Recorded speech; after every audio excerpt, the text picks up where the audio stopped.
Autrefois, dans un empire lointain, 3 sages errants étaient connus pour leur joie contagieuse.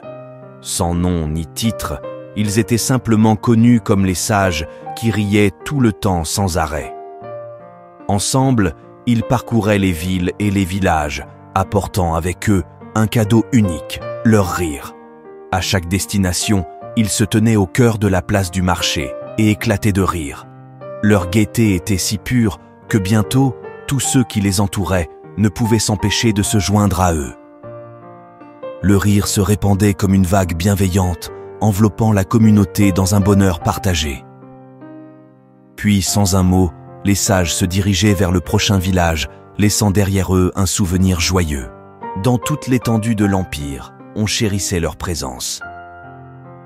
Jamais auparavant, des maîtres spirituels n'avaient enseigné par le simple acte de rire. Ils semblaient porter en eux une vérité universelle. La vie est une occasion de célébrer avec joie. Leur voyage se poursuivit ainsi pendant des années, semant la joie partout où ils allaient.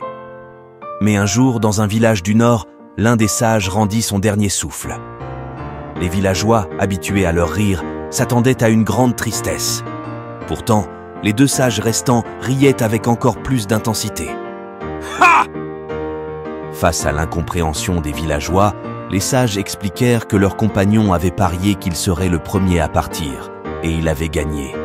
What? Selon ses dernières volontés, il fut placé sur le bûcher dans ses vêtements de toujours, car il avait vécu sans se laisser tacher par les soucis du monde.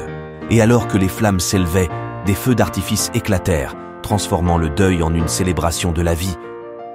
Cette histoire nous enseigne que la vie est le reflet de notre propre regard. Si nous choisissons de rire et de trouver de la joie, même face aux défis, nous vivons pleinement. La prochaine fois que vous ferez face à une difficulté, souriez-lui dans le miroir. Votre joie est la clé d'une vie épanouie. Puissiez-vous trouver l'inspiration dans ces mots et rester bénis.